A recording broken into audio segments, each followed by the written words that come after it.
प्रसन्नवदनं ध्यायेत् सर्वविघ्नोपशान्तये। यशत्रदवक्ताक्षपारिसज्जा परिश्रितम् विघ्नं निघ्नं च ददतं विश्वक्षीणं समाक्षये। गोविंद गोविंद गोविंद अद्य श्री भगवतो महापुरुषस्य आद्य ब्रह्मणा विजय प्राप्ते श्वेतवराह कल्पे वैवस्वतमन्वन्तरे कलियुगे प्रथम पादे जम्बोद्वीपे भरतवर्षे भरतखण्डे मेरोः अश्विन्नमर्तमानि व्यवहारके चान्द्रमानेन प्रभवादि षष्टि संवत्सराणां मध्ये श्री क्रोधीनाम संवत्सरे उत्तरायणे ग्रीष्मशशिर ऋतु माघमासे शुक्लपक्षे एकादश्यायां वासरः वासरस्तु स्थिरवासरस्तायां मृगशिरा नक्षत्रयुक्तायां शुभ नक्षत्र शुभयोग शुभकरण एवं गुण विशेषण विशिष्टायाम् अस्यां शुभतिथौ श्री भगवताज्ञाय भगवत्कैंकर्य रूपं श्रीमन्नारायण प्रीत्यर्थं श्री भोग श्रीनिवास समेत श्रीपद्मावती दिव्य श्री चरणारविंदयोः राजराष्ट्र अभिवृद्ध्यर्थं लोकक्षेमाभिवृद्ध्यर्थं सर्वेषां महाजनानां क्षेम स्थैर्य वीर्य विजय आयुरारोग्य अष्ट ऐश्वर्याभिवृद्ध्यर्थं धर्मार्थ काम मोक्ष चतुर्विध फल पुरुषार्थ सिद्ध्यर्थं इष्टकाम्यार्थ सिद्ध्यर्थं मनोवांछता फल पुण्य फल सिद्ध्यर्थं राजद्वारे सर्वकार्य श्री पद्मावती परिपूर्ण कटाक्ष सिद्ध्यर्थं श्री पद्मावती दिव्य श्री चरणारविंदयोः प्रातः काल कल्याणोत्सवांग आचार्य मुखेन कारयिष्ये।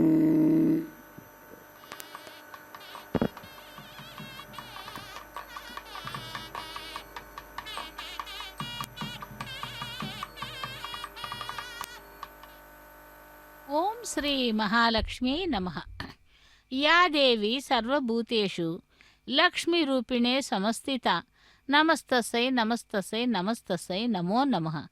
நாம் நம்மால் முடிந்ததை மற்றவர்களுக்கு கொடுக்க வேண்டும், பிறருக்கு உதவ வேண்டும் என்ற எண்ணம் நம் உள்ளத்தில் திடமாக குடிகொண்டிருக்க வேண்டும். அப்படி இருந்தால் நமக்கு ஒரு குறையும் வராது. மேலும் மகாலட்சுமி பிறருக்கு கொடுத்து உதவும்படியாக நிறைந்த செல்வங்களை நமக்கு வழங்குவாள். இறைக்கின்ற கிணறு சுரக்கும் என்பது பழமொழி. நாம் பிறருக்கு மனமார பொருட்களை கொடுத்தால் அது பல மடங்குகளாக நம்மிடமே திரும்பி வரும். அனைத்து உயிரினங்களிலும் செல்வ வழியில் இணைந்திருக்கும் வைபவ லக்ஷ்மியே நமஸ்காரம். அப்படிப்பட்ட தாயாருடைய திருக்கல்யாண மகோத்சவத்திலே இதோ விஸ்வக்சேனருக்கு ஆராதனை சுத்தி புண்ணிய வாசனத்துடன் திருக்கல்யாண மகோத்சவம் ஆரம்பமாகியது. பக்தர்களே போக ஸ்ரீனிவாசனையும் பத்மாவதி தாயாரையும் தரிசனம் செய்து கொண்டு இன்றைய கல்யாண உற்சவத்தின் நேரடி ஒளிபரப்பின் வர்ணனையாளர் திருமதி ஏ அருணா இதோ திருச்சானூர் கோவில் உள்ளே இருக்கும் கல்யாண மண்டபத்திலிருந்து நேரடி ஒளிபரப்பினை செவித்து கொண்டிருக்கிறோம். பக்தர்களே, கோவிந்த நாமத்துடன் லக்ஷ்மி நாமத்தையும் கூறிக்கொண்டு அந்த தாயாருடைய அனுகிரகத்தை பெறலாம். லக்ஷ்மி ரமண கோவிந்தா கோவிந்தா என்று. அதேபோல் இன்று தை மாதம் மாக மாதம் ஏகாதசி சனிக்கிழமை மிருகசிர நட்சத்திரத்துடன் இந்த நாள் மிகவும் விசேஷமான நன்னாள். பீஷ்மர் இந்த நாளில்தான் அந்த உத்தராயண புண்ணிய காலத்திற்காக காத்து கொண்டிருந்தார். அப்படிப்பட்ட பீஷ்ம ஏகாதசியும் இன்றுதான். ஆகவே பக்தர்களே, இன்று நம்மால் முடிந்தவரை பகவானுடைய நாம சங்கீர்த்தனங்களை கூறி பகவானுடைய கைங்கரியத்திலே ஈடுபட்டு அதேபோல் தாயாரையும் செவித்து கொண்டு நலம் பெற வேண்டுமாய் கேட்டுக்கொள்கிறோம். இதோ விஸ்வக்சேன் ஆராதனை சுத்தி புண்ணிய வசனம் ஆரம்பமாகியது. தேவர்கள் அமிர்தம் வேண்டி பார்க்கடலை கடைந்த பொழுது அலைமகள் அதிரூபவதனியாக ஸ்ரீ மகாலட்சுமியாக அவதரித்தாளாம். தாமரை போன்ற கண்களும் கைகளும் உடைய மலர்மகள் இவள். பட்டாடை, சந்தனம், மலர் மாலை, பலவித ஆபரணங்கள் அணிந்த மங்கள லக்ஷ்மியான இவள் மகாவிஷ்ணுவை நாடி புணந்து மனபோதியா புணந்து விஸ்வ ஆயவः ஜாதவேத பவித்ரவத பவித்ரேண முனாஹிமா சுக்ரேண தேவதேத்யத் அக்னே க்ரத்வா க்ரதோ கும்ரணோ யத் பவித்ரமர்ச்சுஷே அக்னே விததமந்தரா ब्रह्मतेन पुणेमहे उभाभ्यां देव सवितः पवित्रेण सवेन च इदं ब्रह्म पुणेमहे वैश्वदेवे पुणते देव्यागात् यस्यै भक्त्वे स्तन्वो वेदभ्रष्टाः तया मदन्तस्तधमाद्येषु वयज्ञस्यामपतयोरेणां वैश्वानरो रश्मिभिर्मा पुनादो वातप्राणेन शिरोमयो भो द्यावा पृथिवी पयसा वयोभिः ऋतावरीयज्ञेयमापुनीतां बृहद्भिः सवितस्त्रिभिः हरिषष्ठैर्देवमन्मभिः अग्ने दक्षैः पुनाहिमा येन देवा अपुनता येनापो दिव्यङ्गशः तेन दिव्येन ब्रह्मणा इदं ब्रह्म पुणेमहे पावमानेरध्यते ऋषिभिः सम्भृतगुं रसं सर्वगुं सपूतमश्नाति स्वदितं मातरिश्वना पावमानेर्यो अध्येति तस्मै सरस्वती दुहे क्षीरगं सर्पिर्मधूदकं पावमाने स्वस्त्ययनेः सुदुघाहि पयस्वतीः ब्राह्मणेष्वमृतगं हितं पावमानेर्दिशन्तु नः कामान् समर्थयन्तु नः देवीर्देवैः समाभृताः पावमाने स्वस्त्ययनेः सुदुघाहि घृतश्च्युतः ऋषिभिः सम्भृतो रसः येन देवाः पवित्रेण आत्मानं पुनते सदा तेन सहस्रधारेण पावमान्यः पुनन्तु मा प्राजापत्यं पवित्रं शतोद्यामगं हिरण्मयं तेन ब्रह्मविदो वयम् सह मा पुनातु सोमः स्वस्त्या वरुणः समीच्य यमो राजा प्रप्रदाभिः पुनातु मा मोर्जयन्त्या पुनातु भूर्भुवस्सुवः तच्छयोरावृणीमहे दैवी स्वस्तिरस्तु नः स्वस्तिर्मानुषेभ्यः ऊर्ध्वं जिगातु भेषजम् द्विपदे षट्चतुष्पदे ॐ शान्तिः शान्तिः शान्तिः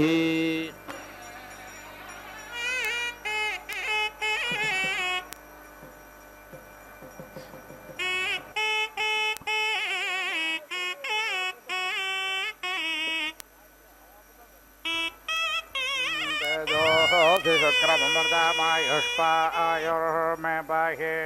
देवस्य त्वा सुविदुः प्रसवेश्विनोर्बाहुभ्यां वोष्णहस्ताभ्यामाददे इमामगृभ्रं रशनामृतस्य पूर्वायुष विदथेषु कव्या सानोः अस्मिन् तुदा बभूवर्तस्य सामन् सरमारपन्ते अभिधासि भुवा नमसि यन्तासि धर्ता सत्त्वमग्निं वैश्वानरज्ञं सप्राधसङ्गच्छ स्वाहा कृतस्वगात्वा देवेभ्यः प्रजापतये ब्रह्मण्णश्वं भन्स्यामे देवेभ्यः प्रजापतये तेनाराध्यासं सम्बाधान देवेभ्यः प्रजापतये तेनाराध्निः प्रजापतये त्वाजुष्टं प्रोक्षामेन्द्राग्निभ्यां त्वाजुष्टं प्रोक्षामि वायवे त्वाजुष्टं प्रोक्षामि विश्वेभ्यः स्वादेवेभ्यो जुष्टं प्रोक्षामि सर्वेभ्यः स्वादेवेभ्यो जुष्टं प्रोक्षामि यो अर्वन्तञ्जभाग्यसदितमभ्यामेति वरुणः परोमर्तः परश्वान् अग्नये स्वाहा सोमाय स्वाहा पामोदाय स्वाहा सवित्रे स्वाहा वायवे स्वाहा विष्णवे स्वाहा इंद्राय स्वाहा बृहस्पतये स्वाहा मित्राय स्वाहा वरुणाय स्वाहा शंकराय स्वाहा हिंग्रदाय स्वाहा क्रंदाय स्वाहा अवक्रंदाय स्वाहा प्रोथाय स्वाहा प्रप्रोथाय स्वाहा गंधाय स्वाहा घ्राताय स्वाहा निवेष्टाय स्वाहोपाविष्टाय स्वाहा संदेदाय स्वाहा वल्गदाय स्वाहा आसेनाय स्वाहा शयानाय स्वाहा स्वपादाय स्वाहा जाग्रादाय स्वाहा ओजादाय स्वाहा प्रबोधाय स्वाहा विजृंभमाणाय स्वाहा विचृताय स्वाहा सज्ञानाय स्वाहोपस्थिताय स्वाहा जनाय स्वाहा प्रायणाय स्वाहा यदय स्वाहा धावादय स्वाहोद्रावाय स्वाहोद्रोदाय स्वाहा शोकाराय स्वाहा शोक्रदाय स्वाहा निषण्णाय स्वाहो खेदाय स्वाहा जवाय स्वाहा बलाय स्वाहा विवर्तमानाय स्वाहा विवर्ताय स्वाहा विधोन्वानाय स्वाहा विधोदाय स्वाहा शुश्रूषमाणाय स्वाहा शृण्वते स्वाहा येक्षमाणाय स्वाहा क्षदाय स्वाहा वेक्षदाय स्वाहा निमेषाय स्वाहा यदति तस्मै स्वाहा यत्पिबति तस्मै स्वाहा यन्मात्रं करोति तस्मै स्वाहा कुर्वते स्वाहा कृताय स्वाहा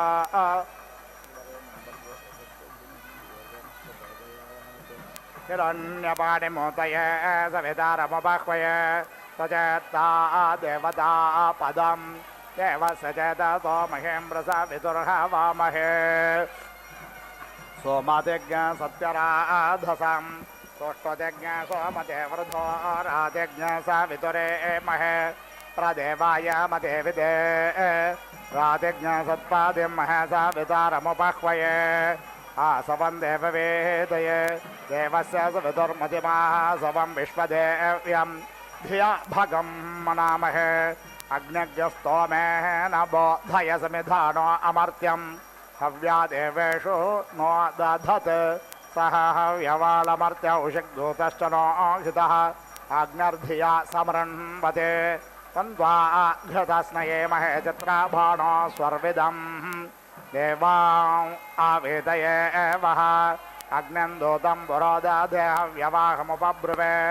देवां आसादयादिह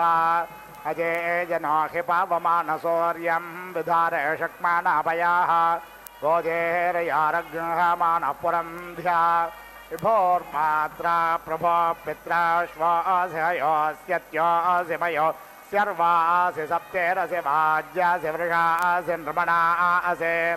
ययोर्नामासि शिशर्नामास्यादित्यानां पत्वान्वेः देवा आशापालायतं देवेभ्योऽश्वं मेधाय प्रोक्षेतज्ञरक्षताम् इहरन्तेरिहरामदामिह धृतेरिह स्वधृते स्वाहा काय स्वाहा कस्मै स्वाहा कथमस्मै स्वाहा स्वाहाधिमाधेताय स्वाहा मनः प्रजापादये स्वाहा चित्तं विज्ञादाय आदित्ये स्वाहादित्ये मह्ये स्वाहादित्ये सुम्रलेखाये स्वाहा सरस्वत्यै स्वाहा सरस्वत्यै बृहत्यै स्वाहा पोष्णे स्वाहा अपोष्णे प्रापथ्याय स्वाहा अपोष्णे नरन्धेशाय स्वाहा सरस्वत्यै स्वाहा सरस्वत्यै पावकायै स्वाहा सरस्वत्यै बृहत्यै स्वाहा पोष्णे स्वाहा अपोष्णे प्रापथ्याय स्वाहा अपोष्णे नरन्धेशाय स्वाहा त्वष्ट्रे स्वाहा त्वष्ट्रे दुरेपाय स्वाहा त्वष्ट्रे पुररूपाय स्वाहा विष्णवे स्वाहा विष्णवे निभोयपाय स्वाहा विष्णवे शुभविष्टाय स्वाहा विश्वो देवस्य नेतुर्मर्तो वरेतसख्यं विश्वो राययेषोऽध्यतिद्युं नम्रणेत पुष्यसे स्वाहा ब्रह्मन् ब्राह्मणो ब्रह्मवर्चसे जायतामाराष्ट्रे राजन्याः शोराय शव्योतिव्याधिमाहारथो जायतां दोग्धे धेनुर्वोह्ला नड्वाणाशसप्त्यः पुरं योषा जिष्णुरथेष्ठा सभयो युवास्य यजाबाडस्य वीरो जायताम् कामेन कामेनः पर्जन्यो वर्षदो फलावत्यो न ओषधयः पच्यन्ताम् योगक्षेमो न कल्पताम् प्राणाय स्वाहा पानाय स्वाहा व्यानाय स्वाहा चक्षुषे स्वाहा श्रोत्राय स्वाहा वाचे स्वाहा मनसे स्वाहा प्राच्ये दिशे स्वाहा वाच्ये दिशे स्वाहा दक्षिणाय दिशे स्वाहा वाच्ये दिशे स्वाहा प्रतीच्ये दिशे स्वाहा वाच्ये दिशे स्वाहोदेज्ये दिशे स्वाहा वाच्ये दिशे स्वाहा ऊर्ध्वाय दिशे स्वाहा वाच्ये दिशे स्वाहा वाच्ये दिशे स्वाहा वाच्ये दिशे स्वाहा अभ्य स्वाहा वार्भ्य स्वाहा दगाय स्वाहा तिष्ठन्तेभ्य स्वाहा स्रवन्तेभ्य स्वाहा स्यन्दमानाभ्य स्वाहा कोप्याभ्य स्वाहा सोद्याभ्य स्वाहा धार्याभ्य स्वाहा अर्णवाय स्वाहा समुद्राय स्वाहा शरीराय स्वाहा वाताय स्वाहा धूमाय स्वाहा भ्राय स्वाहा मेघाय स्वाहा विद्योतमानाय स्वाहा स्तनयते स्वाहा अवस्फोर्जते स्वाहा वर्षते स्वाहा अववर्षते स्वाहोग्रं वर्षते स्वाहा शीघ्रं वर्षते स्वाहोद्गृह्णते स्वाहोद्गृहीत यस्वाहा प्रश्नते स्वाहा शीकायते स्वाहा पृष्वाभ्य स्वाहा ह्रादुनेभ्य स्वाहा निहाराय स्वाहा अग्नये स्वाहा सोमाय स्वाहेन्द्राय स्वाहा पृथिव्यै स्वाहान्तरिक्षाय स्वाहा दिवे स्वाहा दिग्भ्यः स्वाहा शाभ्यः स्वाहोर्व्ये दिशे स्वाहार्वाचे दिशे स्वाहा नक्षत्रेभ्यः स्वाहा नक्षत्रियेभ्यः स्वाहा अहोरात्रेभ्यः स्वाहा अर्धमासेभ्यः स्वाहा मासेभ्यः स्वाहा ऋतुभ्यः स्वाहा अर्तवेभ्यः स्वाहा संवत्सराय स्वाहा द्यावा पृथिवेभ्यः स्वाहा चन्द्राय स्वाहा सूर्याय स्वाहा रश्मिभ्यः स्वाहा वसुभ्यः स्वाहा रुद्रेभ्यः स्वाहा आदित्येभ्यः स्वाहा मरुद्भ्यः स्वाहा विश्वेभ्यो देवेभ्यः स्वाहा मूलेभ्यः स्वाहा शाखाभ्यः स्वाहा वनस्पतिभ्यः स्वाहा पुष्पेभ्यः स्वाहा फलेभ्यः स्वाहोषधेभ्यः स्वाहा पृथिव्यै स्वाहा अन्तरिक्षाय स्वाहा दिवे स्वाहा सूर्याय स्वाहा चन्द्राय स्वाहा नक्षत्रेभ्यः स्वाहाभ्यः स्वाहोषधेभ्यः स्वाहा वनस्पतिभ्यः स्वाहा परिप्लवेभ्यः स्वाहा चराचरेभ्यः स्वाहा सरीसृपेभ्यः स्वाहा असावे स्वाहा वसावे स्वाहा विभुवे स्वाहा विवस्वते स्वाहा गणाश्रये स्वाहा गणपतये स्वाहा विभुवे स्वाहा धीपतये स्वाहा शोषाय स्वाहा सज्ञसर्पाय स्वाहा चन्द्राय स्वाहा ज्योतिषे स्वाहा मलम्लुजाय स्वाहा दिवापतयते स्वाहा मधावे स्वाहा माधवाय स्वाहा शुक्राय स्वाहा शुचाय स्वाहा अभासे स्वाहा नभस्याय स्वाहेशाय स्वाहोर्जाय स्वाहा सहसे स्वाहा सहस्याय स्वाहा तपसे स्वाहा तपस्याय स्वाहा हसस्पतये स्वाहा वाजाय स्वाहा प्रसवाय स्वाहा बीजाय स्वाहा कृतवे स्वाहा स्वस्वाहा मूर्ध्ने स्वाहा व्यष्णुविने स्वाहा अन्त्याय स्वाहा अन्त्यायनाय स्वाहा भुवनाय स्वाहा भुवनस्य पतये स्वाहा धीपतये स्वाहा प्रजापतये स्वाहा आयुर्यज्ञेन कल्पताग्न स्वाहा अप्राणो यज्ञेन कल्पताग्न स्वाहा अपानो यज्ञेन कल्पताग्न स्वाहा अव्यानो यज्ञेन कल्पताग्न स्वाहा उदानो यज्ञेन कल्पताग्न स्वाहा असमानो यज्ञेन कल्पताग्न स्वाहा चक्षुर्यज्ञेन कल्पताग्न स्वाहा श्रोत्रं यज्ञेन कल्पताग्न स्वाहा वाग्यज्ञेन कल्पताग्न स्वाहा मनो यज्ञेन कल्पताग्न स्वाहा आत्मा यज्ञेन कल्पताग्न स्वाहा पृष्ठं यज्ञेन कल्पताग्न स्वाहा ब्रह्म यज्ञेन कल्पता अग्निस्वाहा यज्ञो यज्ञेन कल्पता अग्निस्वाहा ज्योतिर्यज्ञेन कल्पता अग्निस्वाहा स्वार्यज्ञेन कल्पता अग्निस्वाहा एकस्मै स्वाहा द्वाभ्याग्निस्वाहा शताय स्वाहैकशताय स्वाहा योष्ट्यै स्वाहा स्वर्गाय स्वाहा हिरण्यगर्भस्समावर्तताग्रे भूतस्य जातः पतिरेक आसीत् तदा धारपृथिवेन्द्यामुदेमाङ्गस्मै देवाय हविषा विधेम वयामग्रे दोषि प्रजापतये त्वाजुष्टं गृह्णाम्येष ते यो न सूर्यस्ते महिमा यस्तेऽहं संवत्सरे महिमासं बभूव यस्ते वाया अन्तरिक्षे महिमासं बभूव यस्ते दिवि सूर्ये महिमासं बभूव तस्मै ते महिम्ने प्रजापतये स्वाहा देवेभ्यः यः प्राणतो निमिषतो माहित्वैकैद्राजा जगतो बभूव य ईशे अस्य द्विपदश्चतुष्पदः कस्मै देवाय हविषा विधेम वयामग्रे दोषि प्रजापतये त्वाजुष्टं गृह्णाम्येष ते योनिश्चन्द्रमास्ते महिमा यस्ते रात्रौ संवत्सरे माहिमासं बभूव यस्ते पृथिव्या मग्नो माहिमासं बभूव यस्ते नक्षत्रेषु चन्द्रमासि महिमासं बभूव तस्मै देवहिम्ने प्रजापतये देवेभ्यः स्वाहा युञ्जन्ति ब्रध्नमारुषञ्चरं दम्बरे तस्थुषाः रोचं ते रोचना दिवि युञ्जन्त्यस्य काम्या हरे विपक्षसारथे शोणाधृष्णोऽन्ध्रवाहसा यत्वातो अप अज्ञाने गन्प्रियामिन्द्रस्य दम्बम् एतग्रस्तोतरणेन पथा पुनरश्वमावर्तयासिनः वसावस्त्वाञ्जन्तु गायत्रे नच्छन्दसा रुद्रास्त्वाञ्जन्तत्रैष्टोभे नच्छन्दसा आदित्यास्त्वाञ्जन्तु जागते नच्छन्दसा भूर्भुवस्वर्लाजी छाची यज्ञे एतदन्नामत्तदेवा एतदन्नामध्य प्रजापते तस्वेदे काके चारदि गवस्विज्जायते पुनः यज्ञस्वेद्धिमस्य भेषजं किं वावपानं महत् सूर्याय काके चारदि चन्द्रमा जायते पुनः अग्निर्हिमस्य भेषजं भूमेरावपानं महत् तास्वेदासेत् पूर्वजद्यः यज्ञस्वेदासेत् बृहद्वयाः कास्वेदासेत् पिलिप्पिला कास्वेदासेत् पुषङ्गिला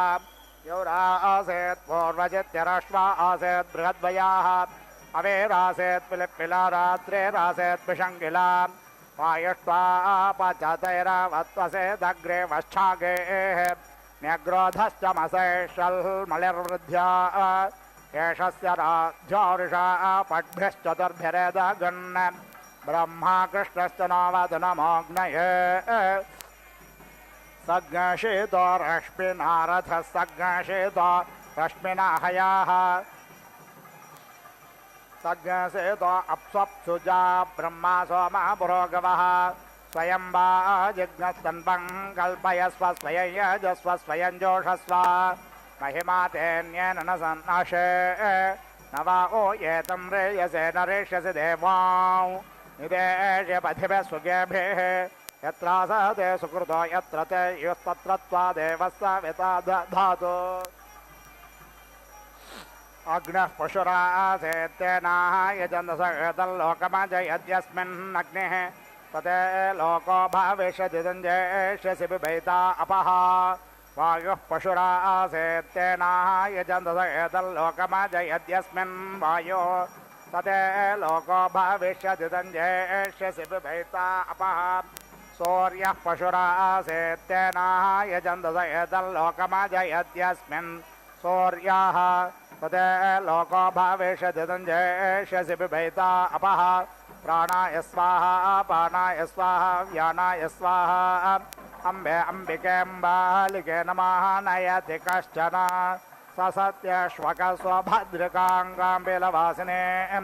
गणानां त्वा गणपतिज्ञ हवामहे प्रियाणां त्वा प्रियपतिज्ञ हवामहे निधीनां त्वा निधिपतिज्ञ हवामहे वसो मम आहमजानि गर्भधमात्मजासि गर्भधं ता उभौ चतुरः पदः सम्प्रसारयाव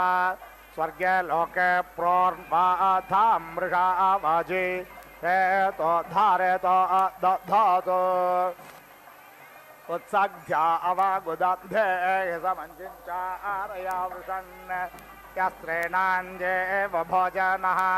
यका सकौषा कुन्तिकाः लगिति वञ्चते आहं दिगभे पासो निगल्गलिति धारका यको सकौषा कुन्तक आह लगिति वञ्चते विवक्षत इव ते मुखमध्वार्यो मानस्त्वमभिभाषथाः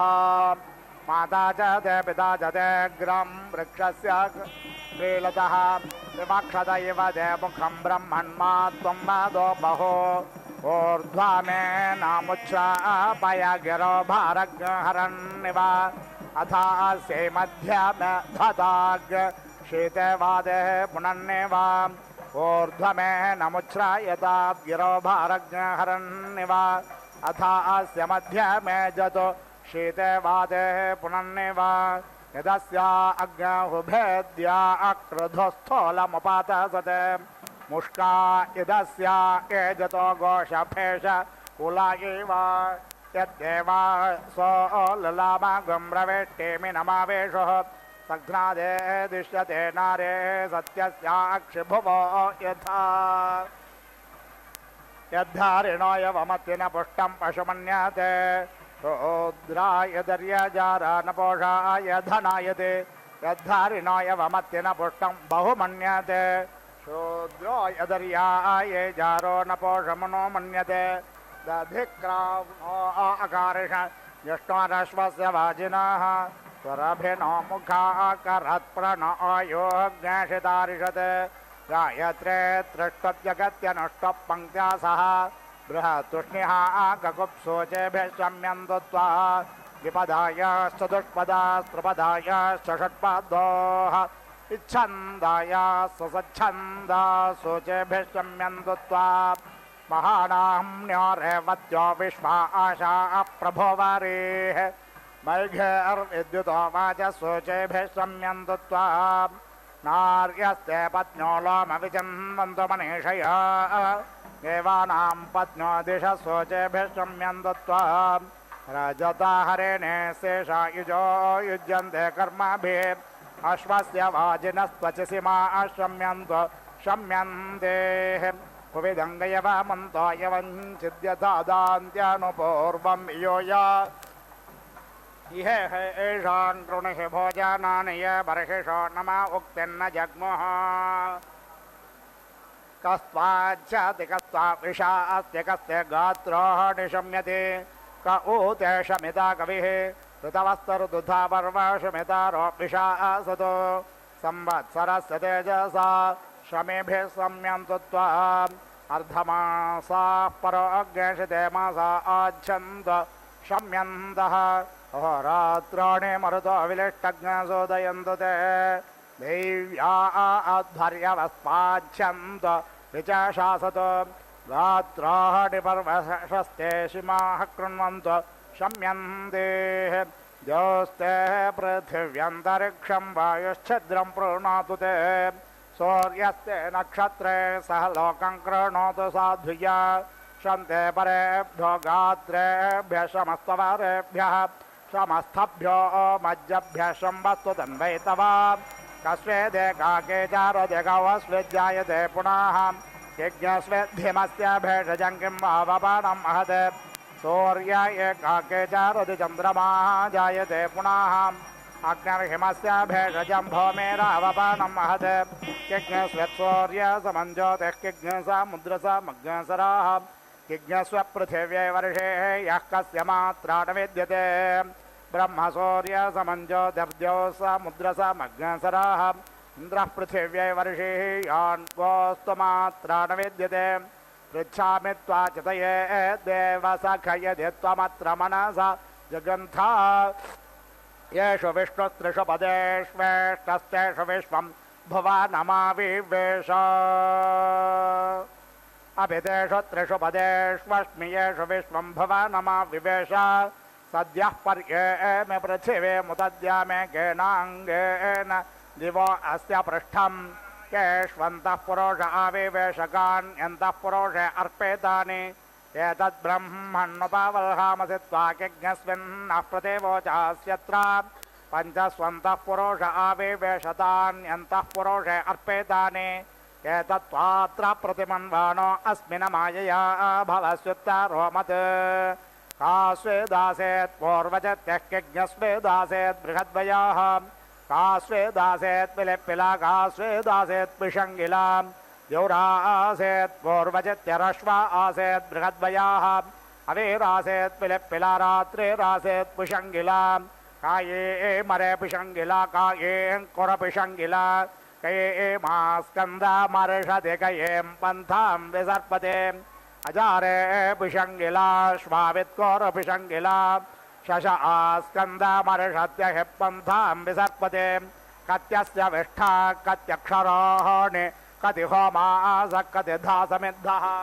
यज्ञस्य त्वा विदधा पृच्छामात्र कति होतार्दशो यजन्ते षडस्य विष्ठा शतमक्षराण्यशेतर्होमा समिधो तिस्रः यज्ञस्य ते विदधा प्रब्रवीमि सप्तहोतार्दशो यजन्ते को अस्य वेद भुवनस्य नाभ्यङ्गोऽद्या वा पृथिवी अन्तरिक्षम् कस्वोऽर्क्यस्य वेद बृहतो जनित्रङ्को वेद चन्द्रमा संयतो जोः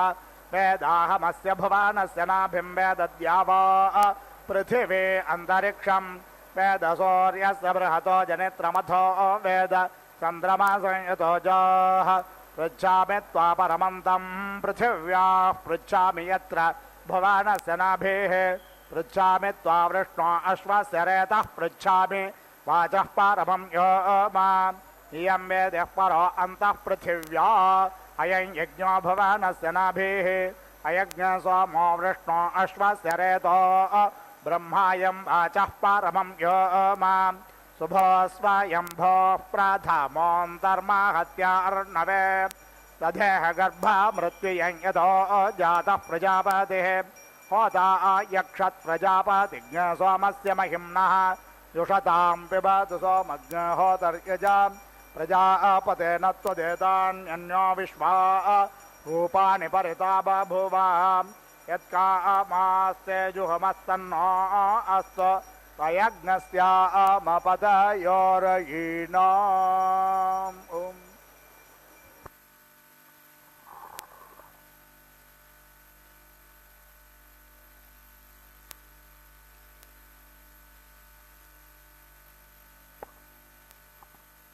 ஸ்ரீ மகாலட்சுமி நமஹ. தாயாருடைய திருக்கல்யாண மகோத்சவத்திலே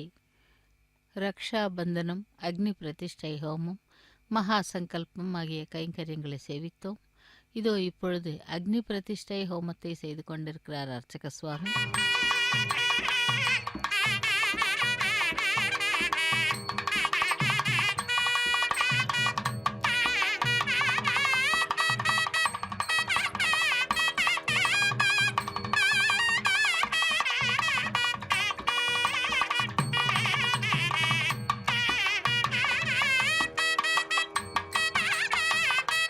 प्रजापतये प्रजापतिर्विश्वेभ्यो देवेभ्यः विश्वे देवा बृहस्पतये बृहस्पतिर्ब्रह्मणे ब्रह्मभूर्भुवस्सुवः बृहस्पतिर्देवानां ब्रह्मा अहं मनुष्याणां बृहस्पते यज्ञं गोपाय इदं तस्मै हर्म्यं करोमि यो वो देवाश्चरति ब्रह्मचर्यं मेधावी दिक्षु मनसा तपस्वी अन्तर्दूतश्चरति मानुषीषु चतुष्शिखण्डा युवतिः सुपेशाः धृतप्रतीका भुवनस्य मध्ये मर्मृज्यमाना महते सौभगाय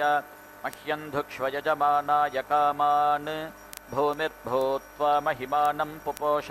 ततो देवी वर्धयते पयागुंसि यज्ञया यज्ञं विचयन्ति शञ्च ओषधीराप इह शक्वरीश्च यो मा हृदा मनसा यश्च वाचा यो ब्रह्मणा कर्मणा द्वेष्टि देवाः यः श्रुतेन हृदयेनेष्णता च तस्य इन्द्रवज्रेण शिरश्छिनद्मि ऊर्ना मृदुप्रथमानग्स्योनं देवेभ्यो जुष्टगुं सदनाय बर्हिः स्वर्गे लोके यजमानगं हि धेहि मान्नाकस्य पृष्ठे परमे व्योमन् चतुष्शिखण्डा युवतिः सुपेशा आह घृतप्रतीका वयुना निवस्ते सा स्तीर्यमाणा महते सौभगाय सा मे धुक्ष्वयजमानाय कामान् शिवा च मे शग्मा चैधि ह्योना च मे सुषदा चैधि ऊर्जस्वती च मे पयस्वती चैधि इषमूर्जं मे पिन्वस्व ब्रह्मतेजो मे पिन्वस्व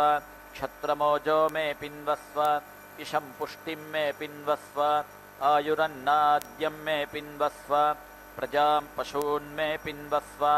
अस्मिन् यज्ञ उपभूय इन्नु मे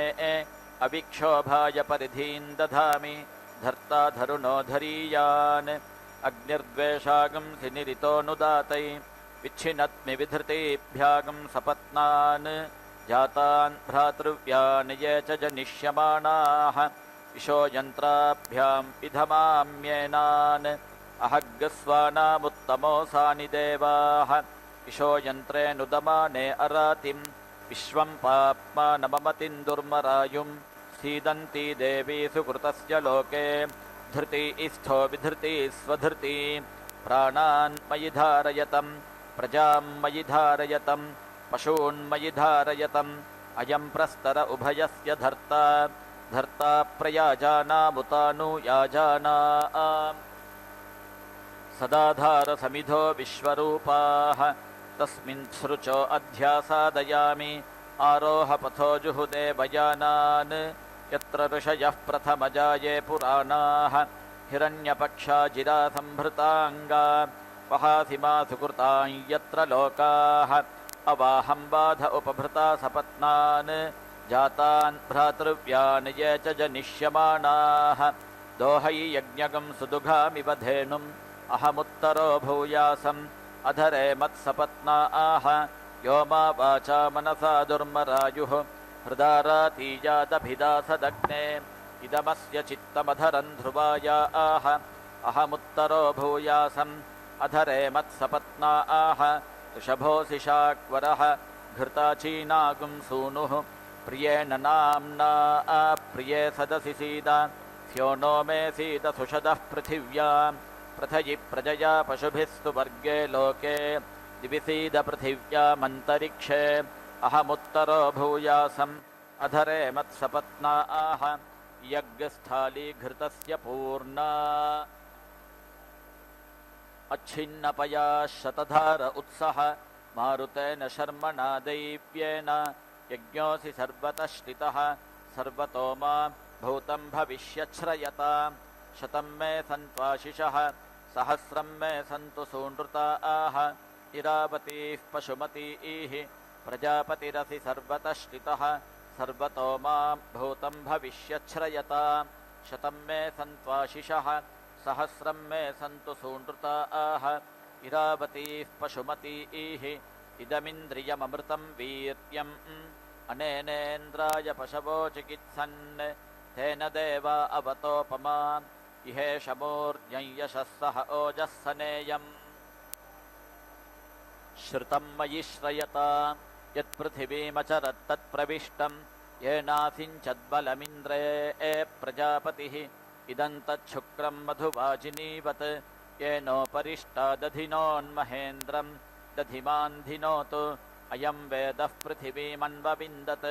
गुहासतीङ्गहने गह्वरेषु सविन्दतु यजमानाय लोकम् अच्छिद्रं यज्ञं भूरि कर्मा करोतु अयं यज्ञः समसदद्धविष्मान् ऋचासां नायजुषा देवताभिः तेन लोकान् सूर्यवतो जयेम इन्द्रस्य सख्यममृतत्वमस्यां यो नः कनीय इह कामयातै अस्मिन् यज्ञे यजमानाय मह्यम् अपतमिन्द्राग्निभुवनान्नुदेताम् अहं प्रजां वीरवतीं विदेय अग्ने वाजजित् वाजन्त्वा सरिष्यन्तम् वाजञ्जेष्यन्तम् वाजिनं वाजजितं वाजजित्यायै सम्मार्ज्मि अग्निमन्नादमन्नाद्याय उपहूतोऽद्यौः पिता उपमान्द्यौः पिता ह्वयताम् अग्निराग्नि इध्रात् आयुषे वर्चसे जीवात्वयि पुण्याय उपहूता पृथिवी माता उपमां माता पृथिवी ह्वयताम् अग्निराग्नि इध्रात् आयुषे वर्त्यसे जीवात्वयि पुण्याय मनो ज्योतिर्जुषतामाज्यम् विच्छिन्नै यज्ञगं समिमन् दधातु बृहस्पतिस्तनुतामिमन्नः विश्वे देवा इह मादयन्ताम् यन्ते अग्न आवृश्चामि अहं वा आक्षिपितश्चरन् प्रजाञ्च तस्य मूलञ्च नीचैर्देवा निवृश्चत अग्नेयो नोऽभिदासति समानो यश्च निष्ट्यः इध्नस्येव प्रक्षायतः मातस्योच्छेषि किञ्चन यो मां द्वेष्टि जातवेदः यञ्चाहन्वेष्मि यश्च मां सर्वागस्तानग्ने सन्दः यागिश्चाहन्वेष्मि ये च माम् अग्ने वाजजित् वाजन्त्वा ससर्वागुंसं वाजञ्जिगिवागुंसं वाजिनं वाजजितं वाजजित्यायै सम्मा अर्ज्मि अग्निमन्नादमन्नाद्याय वेदिर्बर्हिष्णुतगं हविः इद्मः परिधयस्तृचः आज्यं यज्ञरुचो यजुः याज्या अष्टवषट्काराः सम्मे सन्नतयो नमन्तान् इद्मसन्नहने हुते दिवः क्षीलो बततः पृथिव्या अध्युत्थितः तेन सहस्रकाण्डेन विशन्तगं शोचयामसि विशन्मे बहुशोचतु ओषधेमो अहगं शुचं यज्ञनमस्ते यज्ञ नमो नमश्च ते यज्ञ शिवेन मे सन्तिष्ठस्व स्योनेन मे सन्तिष्ठस्व सुभूतेन मे सन्तिष्ठस्व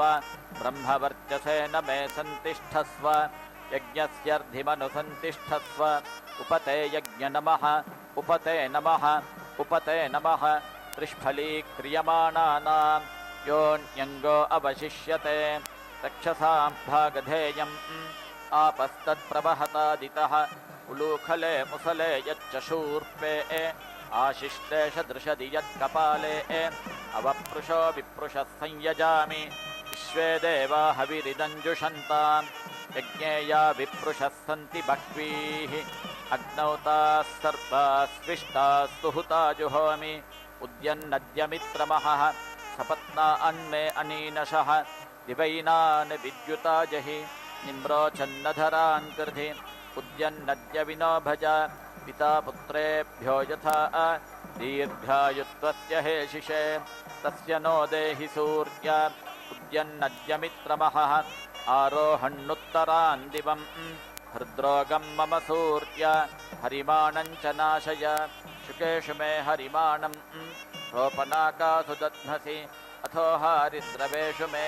हरिमाणं निदध्मसि उदगादयमादित्यः विश्वेन सहसा सह विशन्तं मम रन्धयन्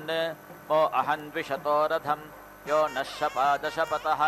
यश्च नः शपतः शपात् उषाश्च तस्मै निमृक्ष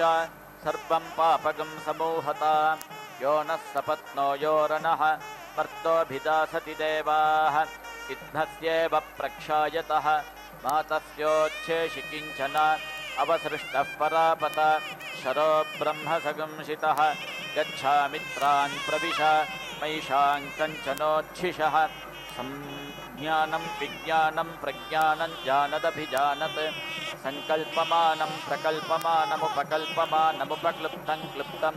श्रेयो वसीय आयत्सम्भूतं भूतं चित्रः केतुः प्रभानाभान् सम्भान् ज्योतिष्मागिस्तेजस्वानातपग्गिस्तपन्नभितपन्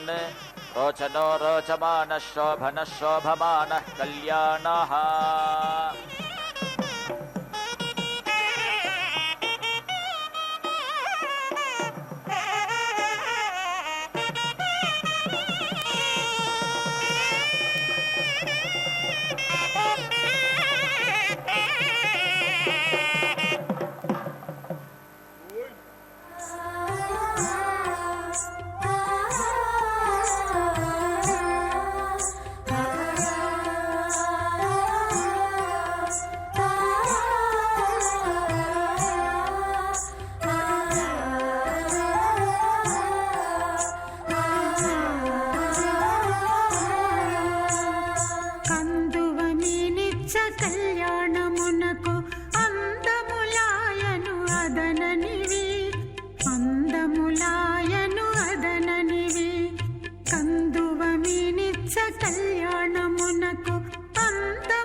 చూపులివి కలువల శేషలు కలికి నీకును సొలవక చూచేటి చూపులివి సొలవక చూచేటి చూపులివి చిలుకుల మొల్లల శేషలు మీలో చిలుకుల మొల్లల శేషలు మీలో నలుగడ ముసి ముసి నవ్వులివి నలుగడ ముసి ముసి నవ్వులివి నలుగడ ముసి ముసి నవ్వులివి కందువ మీనిచ్చ కళ్యాణమునకు అందములాయను అదననివి అందములాయను అదననివి అందములాయను అదననివి అందములాయను అదననివి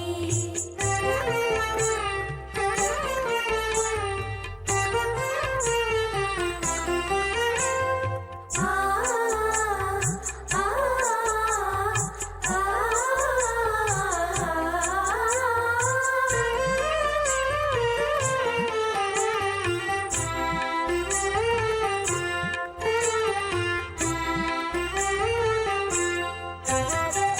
తామర శేషలు తలకొని మీకును మోము మోమురయు ముద్దులివి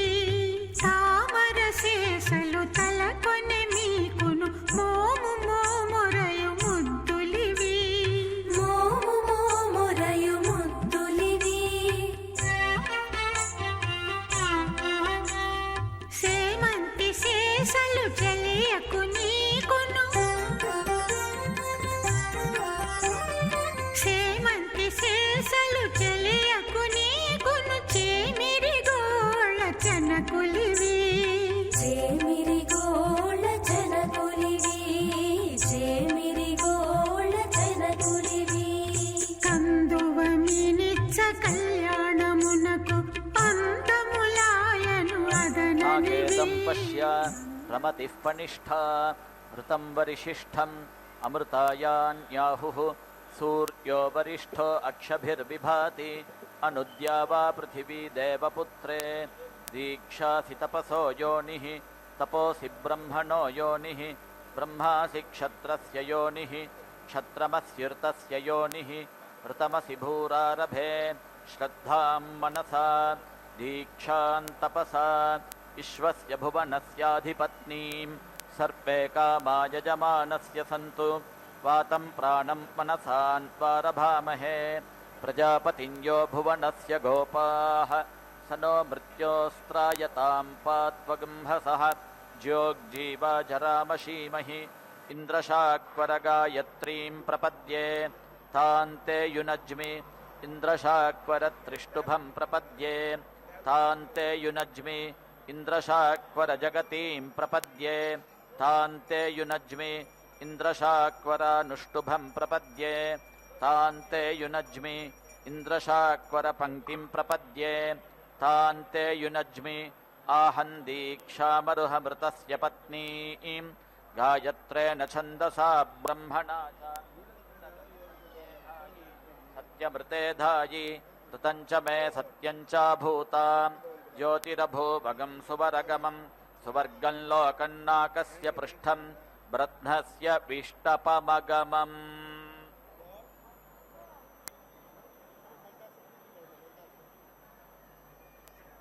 ॐ यो दीक्षामतिरेचयति सप्ताहं प्रचरन्ति सप्तवैशीर्षण्याः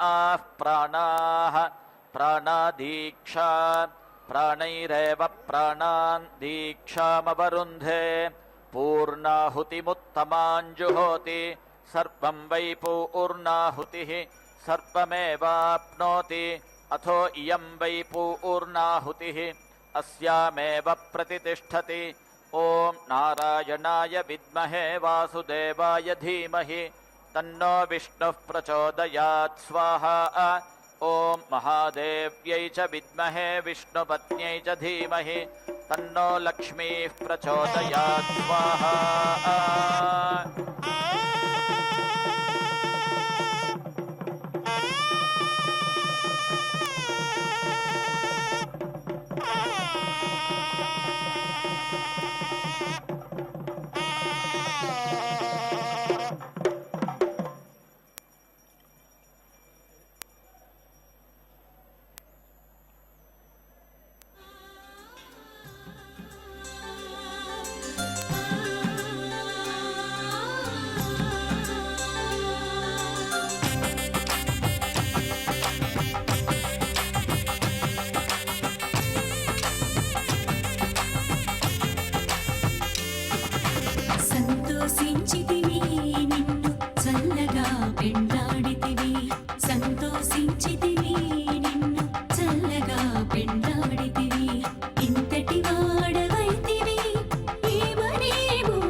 सदा वेङ्कटेशं स्मरामि स्मरामि हरे वेङ्कटेश प्रसीद प्रसीद प्रियं वेङ्कटेश प्रयच्छ प्रयच्छ